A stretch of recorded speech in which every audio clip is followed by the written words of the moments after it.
Welcome to Cacique Boxing. I'm Ariel, and finally joining me today is my son AJ. He's staying in the background. He's being a director today. Um, Hopefully everything flows the way it should. Um, this is our third installation of our reviews. Today we're going to be reviewing Hit and Move. This specifically being the Suvari line of the Hit and Move 16-ounce lace-up glove. Suvari is the Hit and Move's training glove with foam and horsehair composition in the knuckle padding. Hit and Move is a newer company within maybe the last 10 years, gaining popularity, utilizing social media. You see them, the more you look at, boxing equipment, you start seeing Hit and Move ads in your social media feed. Um, it is a newer company, so I decided, hey, with the popularity that the increase in popularity, he said it's gonna give these guys a shot. Take a look at the glove and see how they are. Um, Hit and Move is a U.S. based company with the gloves being made in Pakistan. They do have this U.S. logo on their gloves. It is designed in the USA, but it is still made in Pakistan. The exterior of the glove, it is a pretty glove. This glove specifically has a really nice gloss to the leather. I don't know if you, how well you can see that in the lighting. I like the kind of minimalistic uh, logo that they use. It is a it's a really nice, really basic hit and move spell out, and the logo here, and the smaller logo here on the wrist side. The exterior of the glove is a nice looking glove. Putting the glove on, as you can see, my lace and loops because of the lace up. Sliding the glove on, it is a comfortable glove. Uh, It is kind of roomy, but not overly roomy for it being a training glove. It is roomy to me because it is a 16-ounce training glove. I'm not used to using training gloves. The position of the fist, it is a natural position. Uh, Kind of flat punching surface. Is not You're not being forced in any direction, out or in, or it is a natural punching surface. Um, you do have There is padding here that you can feel on the knocking knuckles might become uncomfortable during your training session. Um, it's not too bad, but it might be irritating. Only time will tell. The compartment is a little bit wide. Not too much. I don't have, like I said, I don't have wraps on right now, but it's kind of wide for it not having wraps on. But it's not too bad. The grip bar is a really soft, foamy grip bar. I don't know what the composition of it is. I'm assuming it's some type of foam. Uh, Straight across on the smaller fingers, and it kind of angles up towards the pointing finger and the middle finger, giving you a good punching surface. I do like that. That's one of my favorite things about this glove is the grip bar. The position of the thumb, it is a natural position, pretty flat against the fist.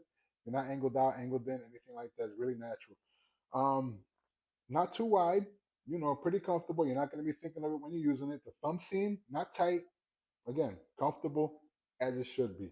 One thing that I did find weird, uh, the lining. It is really nice lining. It has the Hit and Move logo throughout. But one thing that I found weird was the lining on the thumbs. It doesn't have lining over the thumb. It's thumb directly to the thumb pad.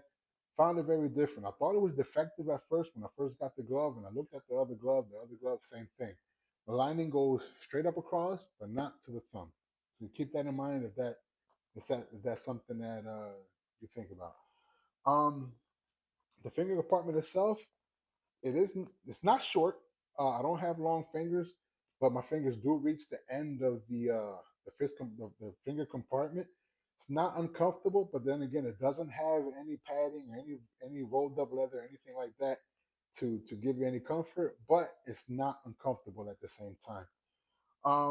The wrist of these gloves, I think, is very supportive. I don't have any wraps on, like I always say, but there's not much flexibility. Really low risk factor to injure your wrist while using them. The palm has good flex. I think for a good, for a mostly foam glove, it does have pretty good flexibility. Good for parrying, good for your high guard, whatever you need it for.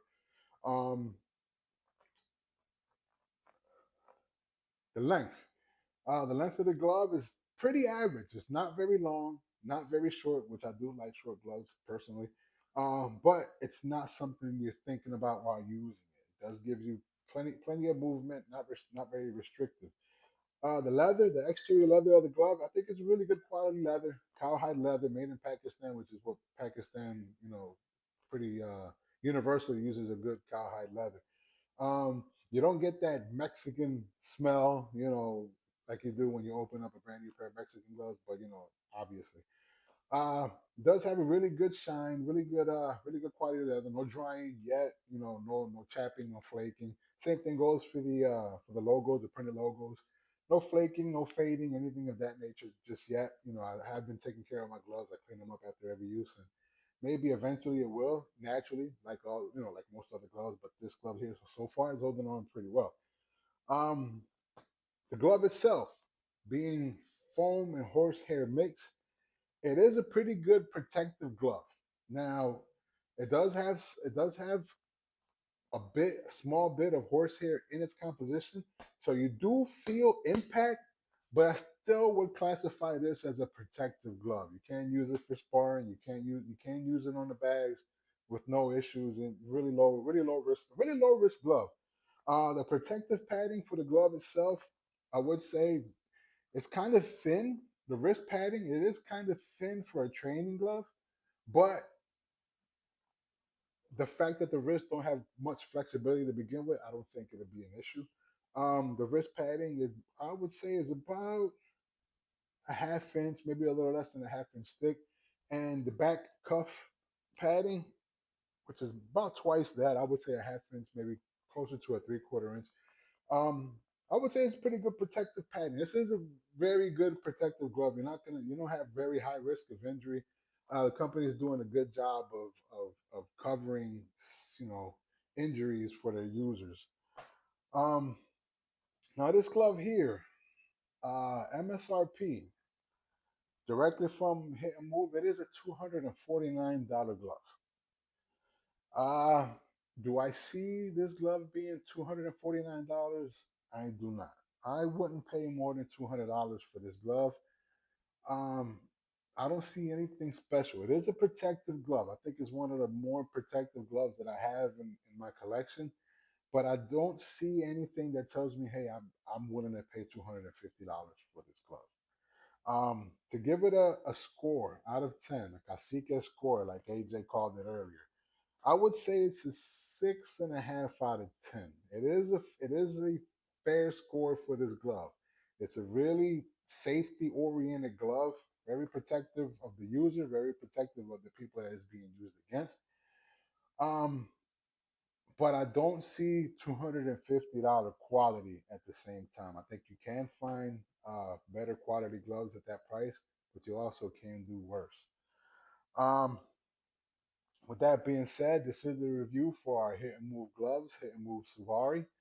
Um, Comment, subscribe, like all the YouTube mumbo jumbo. Stay tuned. We will be releasing videos on a weekly basis. We're doing two videos this week because we missed out on one last week.